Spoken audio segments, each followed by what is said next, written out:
When you hear the words home care or senior care or in-home care, what visual do you get? Hi, my name is Vitali. Welcome to In-Home Senior Care, and I'm so glad you're here. Leave us a comment. What comes to mind when you hear home care? Most families struggle with the idea of what is home care really, right? Like they kind of have an idea. Well, it's caregivers, right?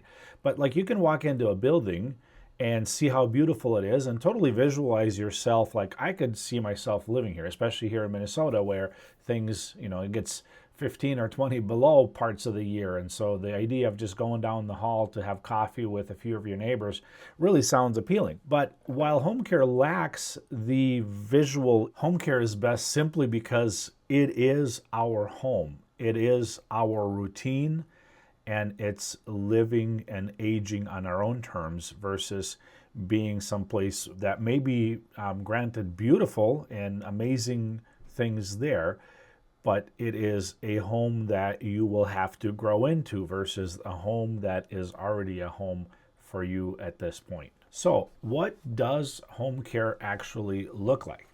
Seniors are especially concerned about this when asked, like, well, who is this person, right? Like, who is this caregiver, right? That's the biggest hang up that we see when we are sitting down with a family to be able to talk about potentially putting services into place. Believe it or not, vast majority, I'd say probably 90% of the folks that we end up working with, the care receiver, the client, is not on board with whatever the kids are trying to put in place, which is why we're sitting down for that conversation, right?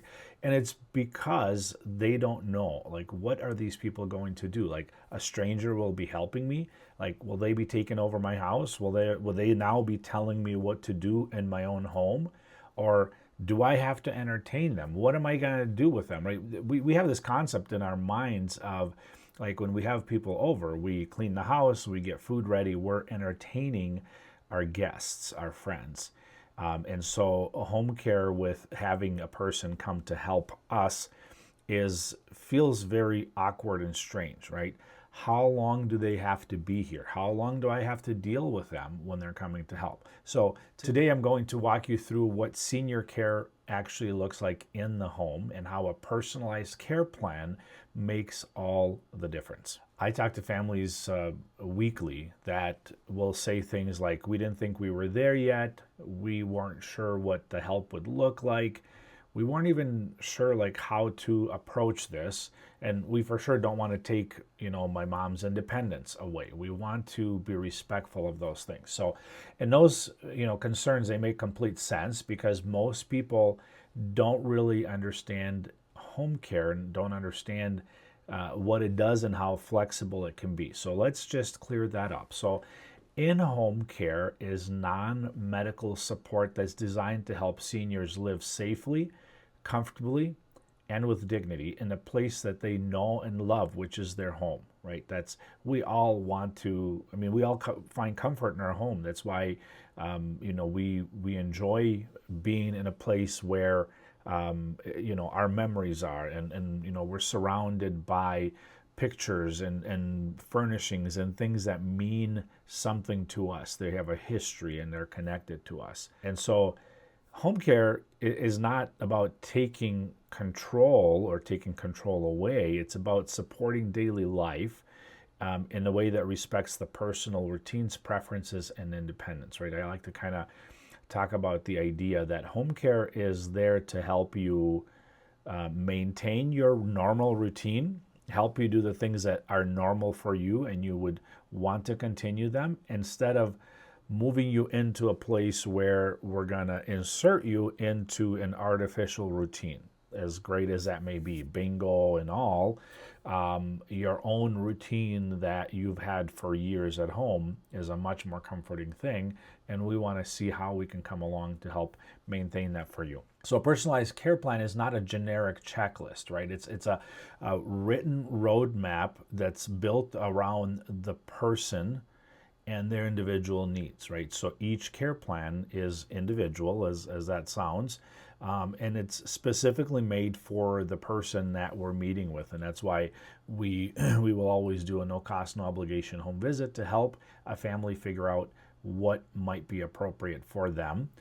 So it includes things like what abilities do they have, or what struggles do they have with what what tasks are they struggling to be able to do on their own, or safely on their own, and what things they're still able to do. Because the care philosophy that we have is that we don't want to come in and take over and do everything for the person when they're able to do things. We want to maintain their independence with their own ability to do things for themselves as much as they can, and then take away the frustration from the actual routine or the actual tasks that are becoming too much or becoming too big of a safety hazard. Like, for example, having a laundry that's down the stairs in the basement, right? You know, that may be just too much risk to say, well, mom's still doing it. But is that a recipe for disaster? Is there a better way to maybe approach that? And then, what really truly matters to the individual. So maybe that's going to church on Sunday. Maybe that's, visiting certain things, or maybe going out to the store. And so now that driving is maybe, a thing that we want to evaluate, if it's still a wise idea for mom to be driving, well, we can do that. And not only can we go to the grocery store and pick up groceries and bring them back, but we could actually take her with. And that outing provides an activity, and the combined visit when the caregiver is together, it really helps the whole process work well. So it includes things like, when does this person wake up, right? We want to be respectful to who they are as an individual and helping them with their routine. How much help do they actually need? Like what I already said, like, we don't want to overwhelm the person with too much care when they're able to do some things, and we don't really want to reduce their own independence by now doing things for them so that they'll lose those, right? It's that concept of, like, use it or lose it. If they're able to do things and they're not doing them, they will gradually decline a little bit quicker. So we want to maintain their independence, let them do the things they can do. But it's their favorite foods. Like, what do you like for breakfast? What do you like for lunch, right? It's not a menu choice that you get to choose, but it's, what is your preference? You like eggs and bacon in the morning? We can make that. We can be as creative as you want. For some of our clients, the food is the driver. They want the food because they want something interesting versus just, something out of a box or whatnot. So hobbies, right? What do they enjoy doing? Can we come along and do that with them? Can we provide an extra sense of safety and an extra little bit of help around that? So in other words, it's care that fits into their life, and not the other way around. So many families will tell us that they are so happy that they started care. They do. We get a lot of these where it's like, well, man, I didn't even know how this was going to work. I couldn't really picture it. I couldn't really fully see it, right? And especially the care receiver, the client, will vocalize that and say, man, I love my caregiver. Gail is amazing, or Susan is great. We talk about all kinds of things, but it's post-care start, and so we might be 2 weeks into providing care, and so that initial, like, what is this going to look like, and that initial just confusing visualization that wasn't really happening, all of a sudden now they have a complete visualization of all the things that they're being helped with and how much of a difference it's making for them. So what does the actual plan or care actually look like in real life? So it could be personal care help, something like helping somebody with bathing or grooming. Bathing typically is a big trigger where a lot of times families are doing a lot for their loved one, and then, like, well, we need to actually make sure, we help mom with the actual bath. And that sometimes becomes a little bit maybe of a boundary where family would say, well, it might be best for us to get a company in to help us with that. And so that may be kind of the trigger to get care in. And then obviously, when we're there for a visit, the whole visit is not going to be just around the bath. The bath is going to be a part of that, sure, but we're going to be able to help with a bunch more around that. So things like dressing assistance, toileting help, right? So again, depending on the client's needs, and obviously with toileting help, the number of hours and the care plan is going to be a little different than someone that we're just doing a bath a couple of times a week with. So those things will be different, and again, kind of going back to that personalized aspect to that care plan. Otherwise, additional daily living supports would include things like light housekeeping. So light housekeeping is, I always joke about and say, if any of you have had like a cleaning lady coming in, you know that the cleaning you do before she gets there, that's kind of what we do when we call it light housekeeping. So it's dusting, vacuuming, just some basic things to keep the house clean on a regular basis. So it certainly is not a deep clean, and we're not a maid service where we would be really doing kind of a deep scrub type of a thing, but it's allowing somebody to maintain a clean house kind of throughout at the kind of a base level. Meal preparation. So meal preparation is going to involve not only a single meal, but again, depending on that care plan, it could be future meal planning. So let's say we have 3 visits a week, and so in addition to the meal for that day, we might be making something a little bit larger to be able to fridge or freeze and use up over time to allow that person to have access to that, as well as just kind of thinking about maybe shopping and running to the store, making sure that what's there we get, is the shopping list, all those things around the meal. And again, this is based on the person, their own needs, their own desire, their own likes and dislikes, right? Which is beautiful. Laundry. Changing linens, like that's stuff that we do for ourselves, right? But as a person ages, changing those linens becomes more and more challenging. So certainly we can do that. Lots of times, like I said, a bath may be the trigger, but we're also helping with these kinds of things. So we're lowering that load for that family in terms of what they're actually having to support and help with. Medication reminders. So medication reminders, obviously logistically, depends on how much we're there for that to actually be productive. But it's something while we're there, providing care, we can certainly provide that med reminder. Mobility and safety support, such as like transferring or getting out of a chair, getting from chair to a wheelchair, those types of things, walking assistance, fall prevention. And fall prevention really, we can't guarantee, nobody can guarantee. This is one of those things that's kind of interesting when people say, well, mom's, she's a safety or she's a falls risk, so, we had to put her in a nursing home. Well, to be honest with you, the nursing home will have a higher risk for falls than a person would have at home. The way you address falls or the potential of falls, number one, you have to understand that you can't fully prevent them. So number one.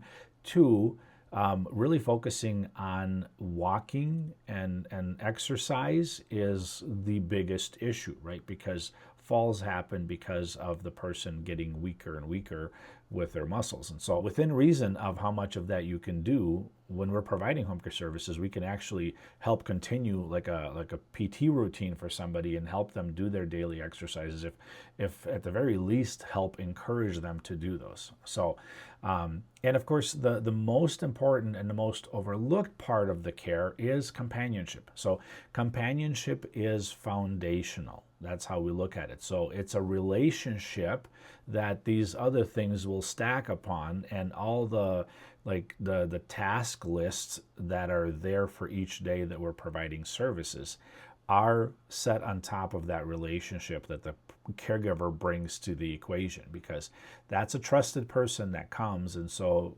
having a help with something as intimate as getting bath, or getting assistance on the toilet is awkward. But if you've got a trusted caregiver who is there to not only help you, but to protect your dignity, it makes all the difference. So conversation, shared meals. Most of the time, our caregivers, when they're preparing a meal, they will actually sit and eat that meal with the client. Again, there are exceptions, and there's times when we have a very structured visit, and some of those things are done a little bit differently. But that companionship and that connection, let's face it, that's why meals are a social occasion, right? We sit down for lunches with people, we go out to dinner with people. It's a social occasion that we enjoy food together. And so this is no different. And that's why it's such an important part of it. But it's also things like going for a walk, right? And allowing somebody to maintain their level of strength, or it's a use it or lose it kind of a thing. So the person, if they're not moving, if they're not exercising, they are declining a little bit each day. Maybe it's games. My wife and I enjoy playing games. Every morning before I go to work, we'll play, it's usually Skip or Farkle, but it's our routine, and that routine will mean a lot to us when we are very old, because that routine is something we've done for a long time. And then last but not least is just simply being present, right? Like in a care setting of some sort, you've got a ratio of staff to a ratio of residents, and they don't have time to sit and have a chit chat and a conversation with an individual resident, right? They've got lots of people they have to get to, and they have to be efficient. With us, when we come in, we're devoted to you for that period of time. And so we're able to not only do the things that need to be done, but also be present and be connected so that that conversation can happen.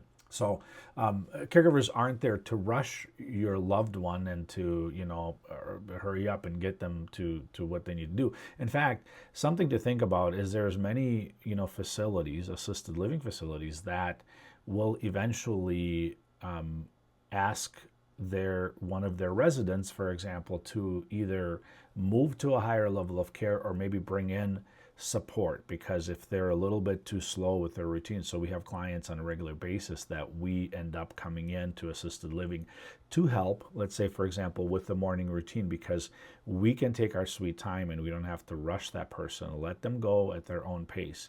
Because again, the risk of falls goes up when there's a rushed component and we're trying to get somebody to move faster than they're really physically able. So we're not, as caregivers, when we come in, or as our caregivers come in, they're not there to take over the home, and they're not there to force any kind of a change. They're there to assist and to be able to restore some of the independence that the person has lost because of their aging or just debilitating illnesses and those types of things. So the goal is always to preserve independence as long as possible. And so, as I said, it's the idea that if you're able to, let's say, tie your shoes, we're not going to have, the caregiver is not going to go ahead and do that for you. They will allow you to do that even if you're really slow at doing that. But it's important for that, for whatever you're still doing, for that to be able to maintain. So maintaining it while adjusting enough to provide that safety net to make sure that we're caring for that.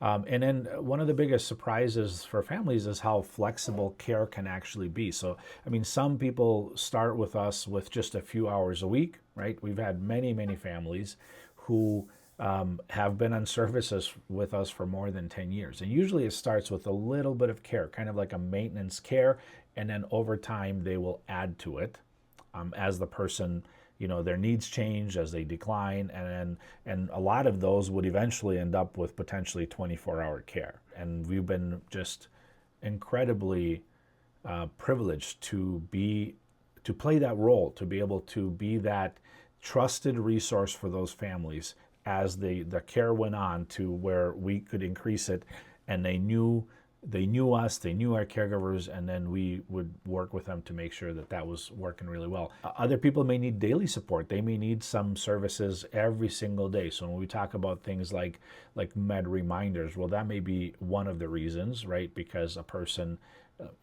we can't logically really help you with med reminders if you're only using us 3 times a week, right? Because there's still 4 days that are missing that, who's doing it on those other days, and how is that really going to work? And then we do overnights. We do where we come in for either an asleep overnight, it's a 10-hour shift, or an awake overnight. So a sleep overnight where the caregiver is actually going to get rest during the night, but they're available to help.